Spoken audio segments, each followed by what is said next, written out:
Welcome to the Buck Brief. Let's talk about the Israel-Hamas war and the latest in the politics here at home that surround all of this situation. First off, it is totally unsurprising to me that Joe Biden is turning on Israel. Joe Biden has no honor. There is nothing about Joe Biden that isn't changeable based upon the needs of power in the moment. Joe Biden is a scummy and dishonorable person. So that he would all of a sudden, although I was expecting this, turn around and start to say, oh, Israel is losing the world's support because of how it's conducting itself in Gaza. Israel needs to stop its indiscriminate bombing. Indiscriminate bombing. It's not indiscriminate. They're doing a lot, actually, to limit the civilian casualties. They're fighting a just war. A bunch of savages murdered 1,200 Israelis and raped them and killed babies. And they did this as an act of aggression backed by what is effectively a mini nation state, which is Gaza, run by Hamas. So they are now dealing with the consequences of that heinous act. And it is entirely justified that Israel and the Israeli Defense Forces are fighting them, hunting them down, and eliminating the threat. Eliminating threats, especially in the context of fighting a bunch of cowardly scumbags like Hamas, is going to involve civilian casualties because they want there to be civilian casualties. They would prefer that civilian casualties were through the roof. They don't care about Palestinians either. You know, that's one of the fundamental things here that nobody spends any time on in the media. Hamas doesn't give a crap about dead Palestinians except to use as political props. In fact, as we know, Hamas celebrates dead Palestinians martyrs as long as they killed as many Israeli women and children as possible in the process. It's barbaric, okay? It's a failed society. It's a society, Gaza now, that elected Hamas, that supports Hamas, and that is overwhelmingly supportive of the vile anti-Semitism that's at the heart of the October 7th attack. So when you have Joe Biden taking a tough stance on the indiscriminate bombing, he's such a slimy, backstabbing double talker. It's exactly what Joe Biden's been his entire life. Remember, when everybody was still, at least anybody with any moral conscience whatsoever, in absolute shock about what happened on October 7th, the depravity of it, the intentional, sadistic, evil nature of that attack. It was not a military strike. It was a mass murder of civilians intentionally and a mass rape of civilians by the savages of Hamas. And when you look at this and you recognize, oh, for a moment there, they all had to, in the Democrat White House and across the country, not all of them, but most of them said, oh, okay, I guess we have to say that was bad. We got to criticize Hamas a little bit here.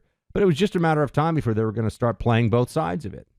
So they waited for the emotion around this to settle a little bit in their minds, for the news cycle to move off it. And now, sure enough, Biden is saying that Israel needs to change the way that it's doing things. And I say that that is cowardly nonsense. I say that Joe Biden is a man of no scruples whatsoever, no courage, no integrity. He's a perfect Democrat because of all of that. He's just a vessel for the forces of leftism to scramble and scrape and fight for power, right? He's just a figurehead. I think that Joe Biden taking this position is entirely to be expected. And I just hope that, you know, conservative Jews, some of my closest friends in the world and down here in Miami and back in New York are conservative Jews. They know this already. It's liberal Jews who, for a moment, may have recognized, you know, Democrat voting Jews, left-wing Jews who may have realized for a moment, oh, so left-wing identity politics could mean our destruction. Left-wing identity politics is full of anti-Semitism. I hope that they remember that going forward, although for the left-wing ideologues of any race, creed, or color, I think that left-wing politics returns. I think it's very hard to get people, not always, but it's very hard to get people to fully switch once they've been brainwashed by the left. You know, the Tunnel to Towers Foundation is an incredible organization that does such great work for our nation's heroes and their families. When a first responder or veteran doesn't return home and leaves behind a young family, Tunnel to Towers supports them. The foundation pays off their mortgages and lifts their financial burden through their Gold Star Family Home Program and Fallen First Responder Home Program. I mean, it's just such a important, sacred, beautiful thing that Tunnel to Towers Foundation does for our heroes. I'm honored to be affiliated with this organization and try to bring as much attention to them as I can. This holiday season, we're going to be buying all kinds of new electronics and clothing and whatever for Christmas, for Hanukkah. How about thinking about giving money to Tunnel to Towers Foundation? Just $11 a month. I'm a Tunnel to Towers monthly donor. I'd ask you to consider the same. Your money is going towards heroes, going towards those people who really, really deserve it in our society. They do good, and they never forget 9/11 or the sacrifices made by our nation's heroes. Go to t2t.org. That's t2t.org. Biden's not the only one who is suddenly turning on the Jewish people and the state of Israel. We knew this would happen, but also some in the media. Here is Joe Scarborough saying that the attack of October 7th was Netanyahu's fault. You have a guy that allowed this to happen. It was on his watch. He asked Doha to fund Hamas. His government waited 8 hours to go down and answer the calls of women being raped and children being gunned down. And he's saying, oh, well, we got to get through the war. No, he's incompetent. And the Israelis don't even like him. They want him out. The question is, when are they going to get the guy responsible for the worst killing of Jews since the Holocaust out and bring in responsible leadership that the United States can work with? Let me just say that is a really heinous and stupid position, that a terror attack like this is the fault of the prime minister of Israel. This is the moral equivalent of if somebody was horribly gang raped, and then a judge in a courtroom says, well, you were out really late, and there were people who were drinking around you. You should have. I mean, it's how short was your skirt, but on a scale that is involving a mass atrocity, a crime against humanity. That's what was committed against the state of Israel by Hamas. And Scarborough, who is honestly a true buffoon, a man who has lost whatever moral calculations he used to be capable of making, if he was ever able to make them. It's all gone. Whatever is going to work for the MSNBC audience, whatever is going to serve his purposes in the moment, that's all that he cares about. Think about this, though. They're already starting to shift from the pretense that they stand with Israel to, actually it's Israel's fault. It didn't take very long at all, did it? And I think you're going to see more of this. It's tied in part to the fact that there are concerns among Democrats they will lose some votes from the Muslim American community, which I'm just going to say this does not speak well to at least a contingent of the Muslim American community that they are, and it might be a majority, that they are so supportive of Hamas. Really? The bloodthirsty, maniacal terrorists, mass rapists, and mass murderers. People are worried about how roughly Hamas is being treated. Say, oh no, it's only about the Palestinians. Oh, they care so much about the Palestinians. What about the Muslims in Syria who were murdered by the Assad regime, or who found that they were going to be killed at the hands of Iranian Shia militias or ISIS? Was there so much concern about the 500,000 dead, mostly Muslims in Syria? No, there was not. Is there so much concern from the Muslim American community about Yemen and the civil war there? I'm sure most of them don't even know about the civil war there, where there have been far more people, Muslims, killed than in Gaza. But every life lost in Gaza is evidence of the evil of Israel to some people, right? That's what this really comes down to. Very different. Actually reminds me a little bit in this country of how the left will treat any time a black man is killed by a police officer, especially if the police officer is white.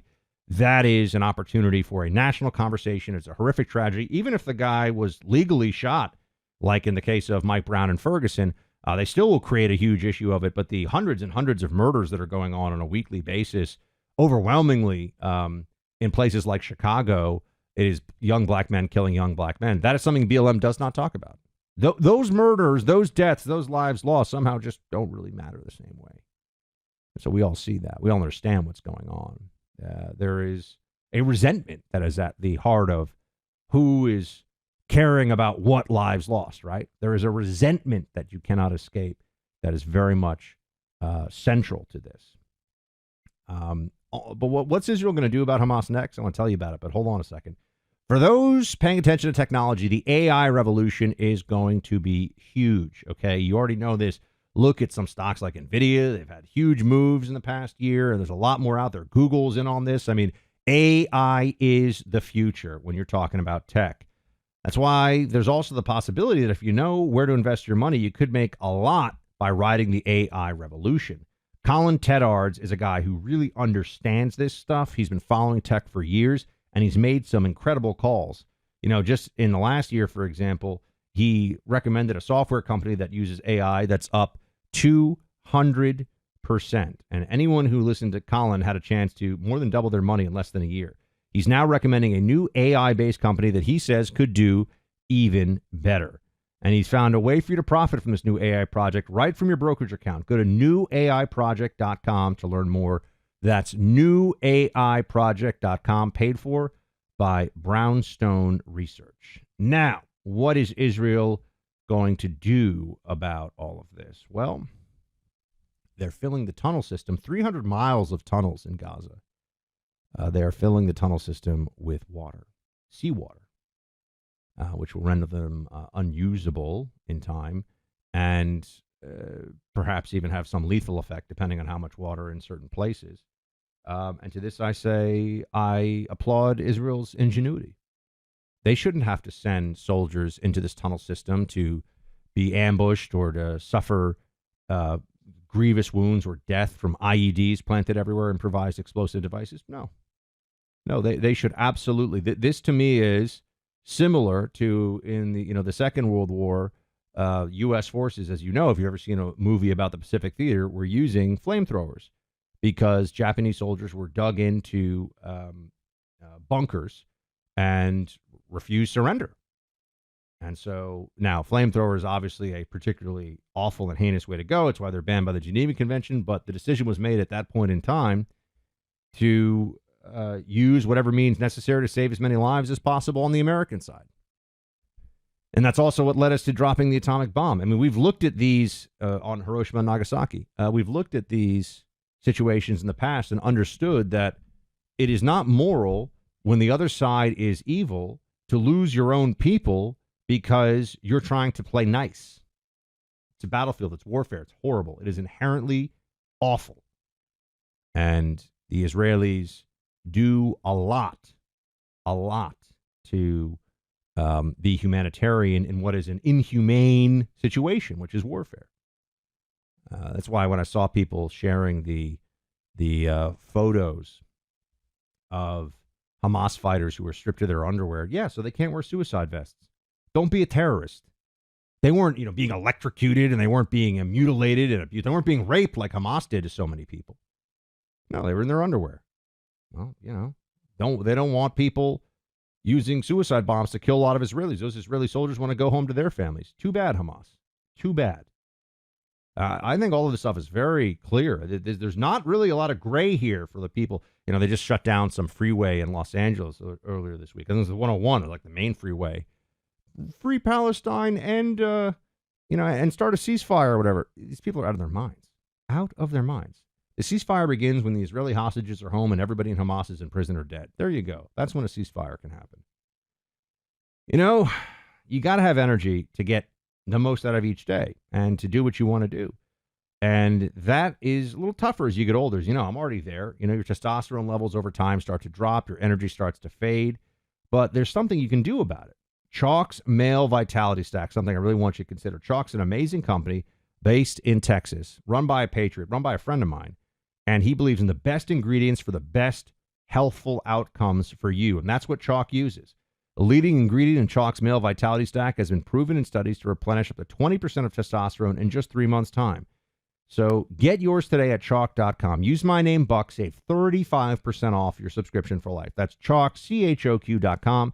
Use my name, Buck, for 35% off. Chalk.com. Promo code Buck for 35% off. You can also try their Chad mode, which is a pre-workout they have that I take. I love it. Chad mode is phenomenal. It is the best pre-workout, honestly, by far, I've ever tried. I take it every time I go to work out now. So, Chad mode. Go check it out. That's going to be the Buck Brief for today, team. Thanks for hanging. Shields high.